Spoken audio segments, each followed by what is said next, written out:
Aksi demonstrasi besar di depan gedung DPR pada Sabtu 30 Agustus 2025 turut diwarnai kehadiran Denny Sumargo. Dalam orasinya, Denny Sumargo menegaskan pentingnya sikap kesatria dari para wakil rakyat untuk menemui langsung perwakilan massa dan membuka ruang dialog. Ia menilai kondisi rakyat saat ini tidak baik-baik saja, sehingga kesempatan berbicara harus diberikan demi terciptanya keadilan. Denny Sumargo menekankan bahwa pertemuan langsung antara anggota DPR dengan masyarakat dapat membantu meredakan emosi yang kian memuncak. Tanpa langkah tersebut, situasi dikhawatirkan semakin memburuk dan justru merugikan semua pihak. Selain itu, Denny Sumargo juga mengingatkan agar demonstrasi yang berlangsung tidak berujung anarkis maupun merusak fasilitas umum. Ia menekankan pentingnya menjaga persatuan serta menghindari isu sara yang bisa memecah belah bangsa.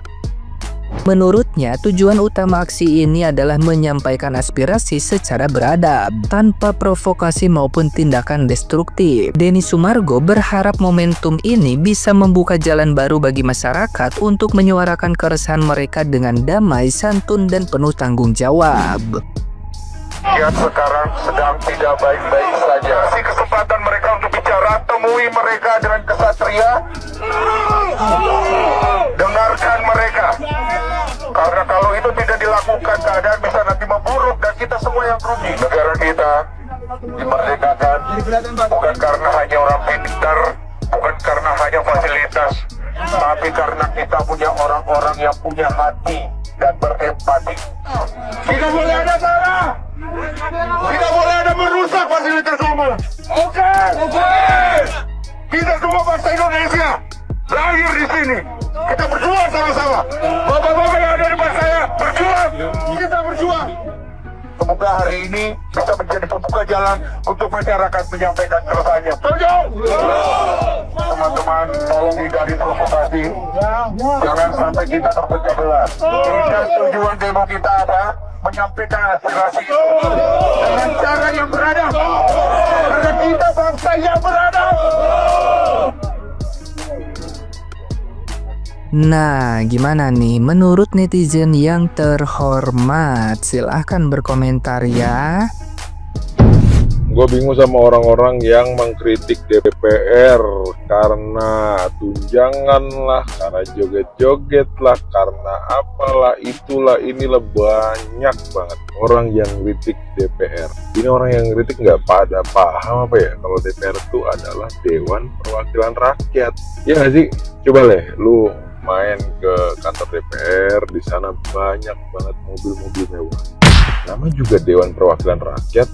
Jadi apa yang dia lakukan itu mewakili rakyat. Karena rakyat nggak bisa beli mobil mewah, diwakili sama anggota. Karena rakyat nggak bisa pakai tas mewah, ya kan, diwakili sama anggota. Karena rakyat nggak bisa joget-joget, ya kan, karena ada yang kelaparan sebagainya, diwakili sama anggota. Namanya juga Dewan Perwakilan Rakyat. Apa yang menjadi keinginan rakyat diwakili oleh mereka. Gaji anggota Dewan sekarang menginjak 100 juta per bulan. Oleh rakyat Indonesia dihitungnya adalah 3 juta per hari. Yang jadi masalah adalah para anggota Dewan menari-nari karena bahagia kenaikan gajinya sampai 100 juta per bulan. Tidak ada empati terhadap rakyat yang saat ini, jangankan untuk menari-nari, untuk tersenyum saja sulit karena ekonomi memang lagi lemah, terus mencari kerja juga susah. Yang akhirnya tanggal 25 Agustus terjadilah demo besar-besaran. Yang jadi pertanyaannya adalah apakah anggota Dewan pada hari ini benar-benar mewakili rakyat? Apakah anggota Dewan pada hari ini benar-benar peduli terhadap rakyat? Atau anggota Dewan pada hari ini hanya mementingkan kepentingan partainya atau dirinya pribadi? Itu saja, mudah-mudahan rakyat kedepannya memilih anggota Dewan berdasarkan orang yang memang peduli terhadap rakyat, menyayangi rakyat dari hatinya, bukan hanya membagi-bagikan uang saat pemilu, apalagi karena popularitas. Stop memilih orang-orang yang tidak kredibel atau bahkan orang-orang yang memang hanya terlihat di layar kaca sebagai artis. Ada salah satu anggota DPR ya yang bilang kalau tunjangan untuk pengganti rumah dinas sebesar 50 juta itu perlu ya. Maaf Regi, ada suara musik ya. Kebetulan ini aku lagi di Bali. Tidak semua anggota DPR itu tinggal di Jakarta, ada yang dari daerah dan mereka ngontrak gitu loh. Jadi dan ngontraknya jauh. Nah supaya nggak terlambat kalau rapat ada sidang ya memang harusnya ngontraknya yang dekat dengan DPR RI, gedung DPR RI. Jadi makanya kontrakan di sana kan mahal. Tapi kalau anggaran 50 juta dibagi 30 hari 2 jutaan lebih ya. Itu kan bukan seharga ini ya, saya tak hitung dulu, seharga kamar hotel yang berbintang ya nggak sih, ya kan? Aku gini-gini juga tahu loh. Jangan bikin kebijakan yang bikin rakyat itu marah, jangan makan di depan orang yang lagi lapar, Pak. Ini hidup lagi susah, ekonomi lagi susah, tapi di DPR itu malah tunjangan-tunjangan itu dinaikkan gitu loh. Ya pasti bikin sangat kecewa, padahal Anda adalah wakil rakyat yang dipilih oleh rakyat. Jadi ya mestinya jangan mengecewakan rakyat, ya enggak? Kasihan DPR kita, udah 15 tahun gajinya nggak pernah naik. Gajinya cuma 6,5 juta, cuma di atas UMR dikit. Tapi, kalian tahu, lagi rame, ya saya rasa semua udah tahu lah ya. Tunjangan perumahan atau kos-kosan buat anggota DPR itu 50 juta per bulan. Ya, yang ada salah satu orang salah ngomong 3 juta per bulan dikali 26 ya itu. Kalian tahu lah, tunjangan kos-kosannya 50 juta per bulan, tunjangan berasnya 12 juta, tunjangan bensinnya 7 juta kalau nggak salah. Nah itu gila, 50 juta per bulan artinya 600 juta setahun. Kalau lu sewa rumah itu udah pasti ada kolam renangnya. Sudah pasti. Karena gua orang properti, gua tahu 50 juta aja lu bisa kok dapat sewa setahun. Ya. Jadi jangan ngaku-ngaku rumah gue jauh, rumah saya jauh, mesti kena macet. Tapi semua orang juga kena macet, bos. Ya, kalau misalnya mau sewa tuh yang wajar-wajar aja gitu. Tapi menurut gue nggak apa-apa. Kalian kan wakil rakyat ya, nggak apa-apa kok punya tunjangan sebesar itu, punya uang bensin sebesar itu, punya tunjangan beras sebesar itu, punya tunjangan pasal sebesar itu, nggak ada masalah. Yang penting, ya kalian kan wakil rakyat nih. Dengan tunjangan segede itu, kasih tahu dong plat nomornya berapa, mobilnya apa. Jadi kalau misalnya rakyat atau konstituen kalian nih lagi butuh jemputan, bisa dijemput juga. Kan kalian wakil rakyat, kita bosnya. Jemput dong, bener nggak? Terus kos-kosannya 1 bulan 50 juta, boleh. Tapi kasih tahu dong alamatnya di mana, kalian tinggalnya di mana. Jadi lagi-lagi kalau konstituen kalian lagi ada masalah, diusir dari rumah, bisa nginep di kosan kalian gitu. Oke? Jadi buat saya sah-sah aja berapapun tunjangan anggota DPR, yang penting terbuka di mana. Oke? Dasar yo. Kemarin demo di DPR itu kan katanya ricuh ya. Gua lihat berita-berita info-infonya begitu kan. Bahkan ada juga yang ngomong, yang komen di video gua, di live gua, katanya empok lu kagak ikut demo. Nih ya, gua kagak ikut demo secara langsung, tapi gua di sini mendukung rakyat secara langsung melalui media sosial yang gua punya ya. Biar apa? Biar lebih kedengeran lah gitu ke yang di atas sana. Lagian si ibu juga giran ngomong mak so iye banget, so keren banget, katanya kalau mau berkunjung silahkan begitu kan, pintu terbuka lebar. Mana?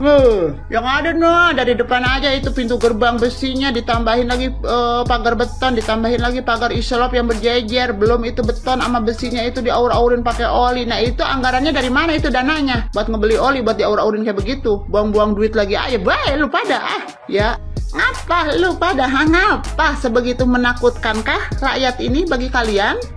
Majikan ini bagi kalian itu semenakutkan? Lu kalau udah tahu ya bagaimana rakyat majikan lu ini kalau udah marah, harusnya lu pada kerja yang benar ya. Sebelum lu joget-joget, sebelum lu menerima tunjangan-tunjangan yang gedenya soalaihim, lu harusnya kerja dulu yang benar, tepatin dulu janji-janji lu, janji-janji manis pahit kayak bagaikan empedu itu ya, tepati dulu. Lu pada enak udah menerima dapat kerjaan di situ, duduk manis di rumah keong dengan berbagai macam tunjangan yang Allahu Akbar kayak begitu ya. tanpa melihat rakyat-rakyat lu yang ada di bawah begitu. Gimana kagak geram, gimana kagak ngomel ini rakyat majikan lu. Aduh ampun, harus lu tuh sadar, lu tuh siapa bisa duduk di situ. Lu ngaku wakil rakyat, lu pahami kata-kata dari wakil, pahami? Wakil berarti ketua lu ini tuh adalah rakyat, majikan lu ini adalah rakyat, lu tuh pembokat, pembokatnya rakyat. Jadi kagak usah lu sekate-kate dah lu pada bergaya ya, tanpa memikirkan nasib kehidupan majikan lu, ketua lu yang di bawah nih rakyat ya, masih bisa makan esok pagi juga, masih alhamdulillah ibarat kata mah. Lalu mau senang-senang dewek, kagak bisa coy, kagak bisa. Itu perlakuan lu sama rakyat lu yang dulu lu samperin ploksok ke ploksok begitu ya, untuk meminta dukungan, meminta suara agar mengantarkan kalian mendapatkan pekerjaan, duduk manis di kursi empuk di ruangan adem di rumah keong. Tapi apa sekarang sekalinya rakyat berkunjung ke tempat lu, nah rakyat ibarat kata udah kayak anak cerek, diserok-serokin, diseret-seretin pakai mobil yang ngegandeng-gandeng pagar itu segede alaihim, disemprotin pakai water cannon. Padahal itu tuh ketua lu, majikan lu ya, kagak inget lu sama ngemis-ngemis lu meminta dukungan, meminta suara. Aduh ampun. Udah gitu ya, pintunya juga sampai dioles-olesin pakai oli. Lu pikir majikan lu ini cicak? Yang ada lu pada yang jadi cicak, yang jadi curut di dalam ya. Yang harusnya mah yang diaurin oli itu bukan pagar, bukan beton buat menghalang rakyat biar berkunjung ke lu, silaturahmi ke lu, bukan. Lu pada yang harusnya mah diaur-aurin, dioles-olesin sama oli. Cocok itu buat curut-curut sama cicak-cicak, cocok tuh oli ya. Mandiin ke badan lu pada ya, cakep dah pasti. Jangan sampai nih ya, udah saking kesal geramnya nih, kemarin demo kagak membuahkan hasil, misalkan lu pada kagak bubar. Jangan sampai nanti ke depannya rakyat bekerja senyap. Apa yang gua maksud bekerja senyap? Ketika mereka tidak ingin lagi memberikan suara-suara kepada lu pada, mampus dah lu pada tuh ya, bener-bener bubar secara tidak langsung ya. Jangan sampai tuh ya. Ingat, udah banyak banget sekarang rakyatnya kecewa. Sekarang rakyat termasuk kayak emak-emak berdasar kayak modelan gua kayak begini udah pada pinter memainkan logikanya ya. Mana yang benar-benar harus kita bela, mana yang benar-benar harus kita tiadakan begitu ya. Jadi jangan sampai sekata-kata lu keluar kata-kata lagi, kata-kata orang tolol sedunia ingin membubarkan DPR kayak begitu. Gimana pada kagak tolol nih rakyat-rakyatnya, orang amat lu pada diberikannya itu tontonan-tontonan ketololan-ketololan yang lu miliki. Udah ya, bye.